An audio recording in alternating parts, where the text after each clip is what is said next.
What do you most imagine when you think of a hotel break? Visiting somewhere that's warm and sunny? Or maybe a 5-star stay in a vibrant and exciting city? Well, for the next few minutes, forget all of that, because we're going to the moon and back. Literally. This is Unveiled, and today we're answering the extraordinary question, what if there was a hotel in space? Are you a fiend for facts? Are you constantly curious? Then why not subscribe to Unveiled for more clips like this one and ring the bell for more fascinating content? Back in the 1960s, the space race was at its height. The USA and the Soviet Union were in a constant battle to outdo one another until, at the end of the decade, NASA's Apollo 11 delivered one of the most iconic moments of the 20th century. In amongst all of that, however, one man was looking at space in a different way. Baron Hilton, the second son of Conrad Hilton, boldly claimed that his family's by then massive hotelier business would one day open a lunar branch. Plans for the aptly named Lunar Hilton Hotel even got so far as having various blueprints drawn up, prototype key cards made, and some early advertising was printed as well. In the years before even the astronauts Neil Armstrong and Buzz Aldrin made their trip to the moon, America and the world were dreaming, perhaps even expecting, to be booking their own lunar getaways sometime soon.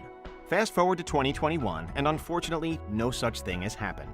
The moon is still hotel-free, and a grand total of just 12 people have ever actually stepped foot there, with the last of those being in 1972.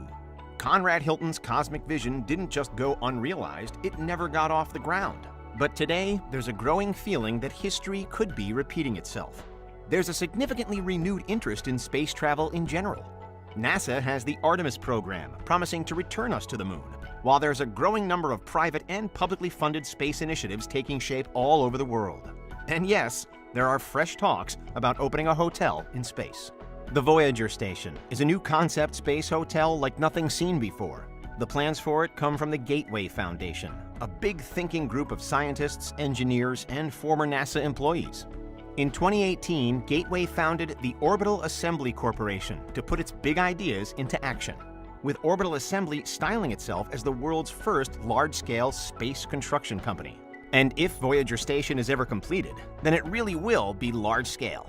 Not to be confused with NASA's famous far-flung space probes of the same name, this Voyager is set to be a massive, rotating circular structure that could accommodate up to 400 people. And according to current Gateway projections, it could open as early as the year 2027.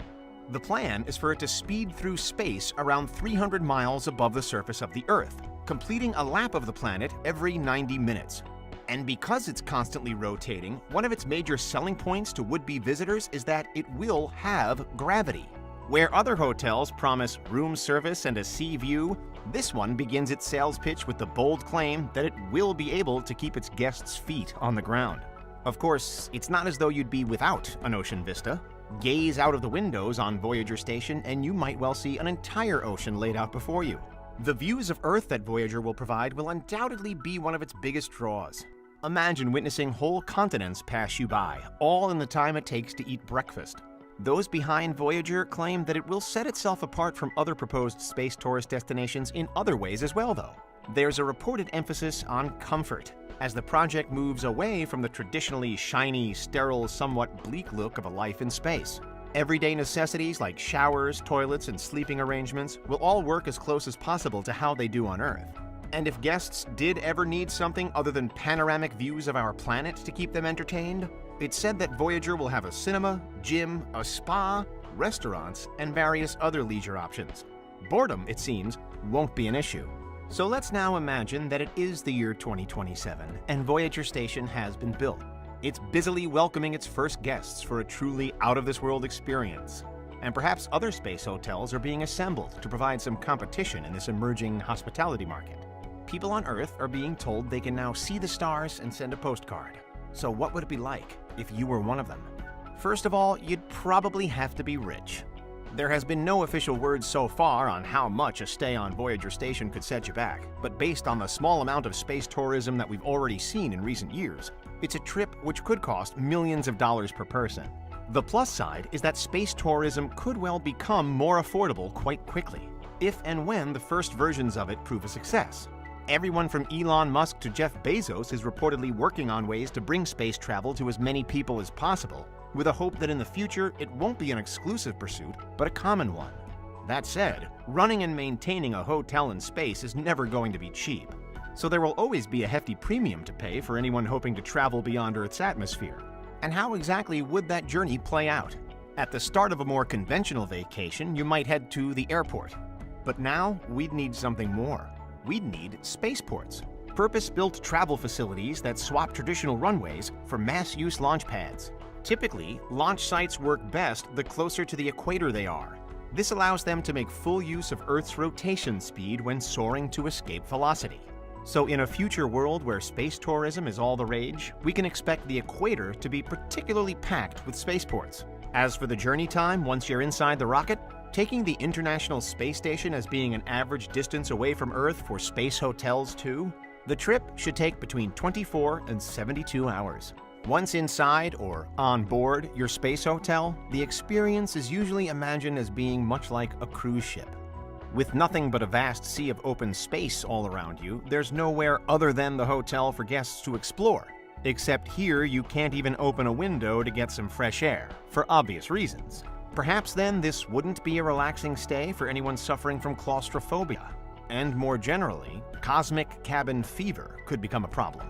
The health of would-be space tourists is an ongoing debate. We know that long stays in space can damage bones and muscles, and then there's all the radiation to contend with in a hotel that doesn't naturally benefit from the protection of Earth's atmosphere.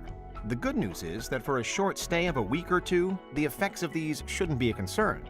It is something that space hotel owners would have to factor into their staffing plans, though. No one would be able to live and work at the hotel indefinitely because of the health issues that long stays could bring. So there'd most likely be a long shift system, swapping whole teams of people every few weeks. There's no doubt that in the business of space tourism, there'd be a lot of moving parts to manage. Would you take a trip to a hotel like this if the opportunity ever arose? Can you imagine jetting off on board an actual rocket to spend some time idly gazing back at the planet you usually call home? If the grand plan for the Gateway Foundation's Voyager Station goes through without a hitch, then space-based vacations like this could be happening as soon as the year 2027. Who knows where we could be by the year 2030 or 2050? By then, space tourism could be the norm, and we'll all be looking forward to our next off-Earth break, excitingly ticking the days off the calendar until we can leave this planet behind. It feels like a future dream, but we're getting closer and closer to it becoming a reality, because that's what would happen if there was a hotel in space. What do you think? Is there anything we missed? Let us know in the comments, check out these other clips from Unveiled, and make sure you subscribe and ring the bell for our latest content.